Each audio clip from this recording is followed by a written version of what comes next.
Good morning, friends. Today we're going to jump right into Isaiah chapter 6. We read verses 1 through 6 during Sunday's sermon, but let's just go through the first verse again now.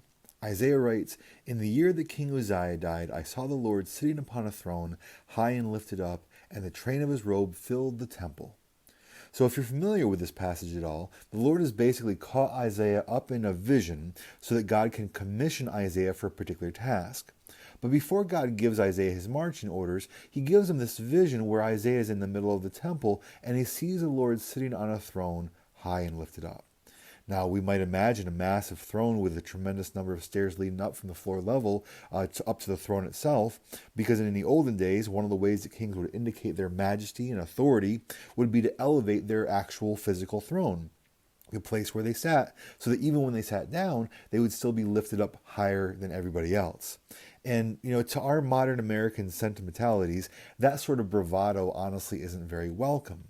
We don't like it when people make themselves higher than others. But this is one of the problems I mentioned on Sunday.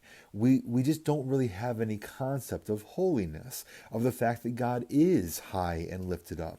As the God who created the universe, not only is he high and lifted up, it is right for him to be high and lifted up and for us to recognize him as such. And this vision serves that very purpose, to give Isaiah, and by extension us, some understanding of just who God is in his holiness and his majesty and power. And so immediately we have the Lord's throne depicted and the Lord himself high and lifted up. There is none other like him. There is none other on the same level with him. He is the very essence of unique. He is the almighty creator. Everything else that exists is derivative. He is the creator. Everything else belongs to the category of created. But then we're told also that the train of his robe filled the temple. Now, the train of a robe is the length of the robe. We see this more today in women's dresses, especially wedding dresses, more so than in robes, because we don't really have kings that wear robes like that anymore. But we've all seen a woman walking down the aisle in a beautiful wedding dress, and the dress stretches out along the aisle behind her. That's the train of her dress. Well, when kings wore majestic robes, the length of their robe that followed behind them was another indicator of the king's majesty, like the height of their throne was. The longer the train, the greater the majesty. And so if that's what this verse is referring to, you might imagine the train of the Lord's robe being so long that it is piled up behind the Lord and it fills the entire temple. And that would be a robe that indicates a very lot of majesty.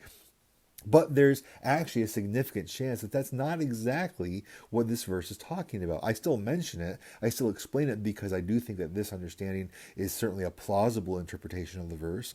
But the word that is translated train can also indicate the hem of the robe, or a robe, as in the very bottom edge. And many scholars believe that is what is in view here because, according again to those scholars, at this time in history, kings wearing robes with long trains wasn't really much of a thing. It certainly was later on, but it might not have been at this time that Isaiah would have been familiar with. So if that's the case, then focusing on the train of the Lord's robe wouldn't make much sense, because God is trying to convey his own majesty in concepts that Isaiah is already familiar with. And so if kings in Isaiah's day didn't do this, then Isaiah wouldn't be familiar with it, and so that would make it worthless as an object lesson to teach Isaiah about God's majesty. If kings did have long robes like that, then that's probably exactly what it's talking about. But if not, then this is probably talking about the hem of his robe, because the point is that in that case, if it's that the hem of his robe filled the temple, then we actually do get the same end results, just depicting the awesomeness of God, but we get there a slightly different way. Remember that the Lord is depicted as being high and lifted up. So that in the vision, essentially, Isaiah is on the ground floor. He's at the base, lowest level. But the essence of God, as far as the vision is concerned, is way up there, way up high, such as the only part of his robe that hangs down, the only part of his clothing that can fit in the temple, is the very bottommost hem of his robe. The idea is that God is that big. God is that exalted. God is so high and lifted up. He is so holy that only the lowest most hem of his robe is actually on the same level as Isaiah. It's the only part that can fit inside the temple. And friends, one of the difficulties of an infinite, eternal, divine being creating something like mankind and then trying to express himself is that there is such a massive gap between the creator and the created. And so God, in a sense, is forced to use the language that we might understand. So the idea of depicting thrones and hems. And of course, God does not literally sit on a throne because God is spirit. He does not have a body to sit. And he does not wear a robe for the same reasons. But the point is that he is using imagery that Isaiah would be familiar with here. But even in using that imagery, he dials the symbolism up to 11. And really not just 11, but to 111.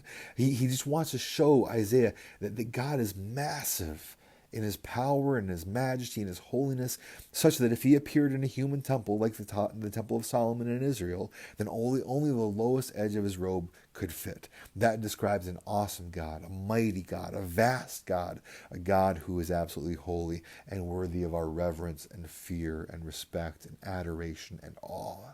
So let's keep this truth in mind, and we'll continue to build on it tomorrow when we come back for the rest of the passage. So have a good and godly day. We'll see you next time.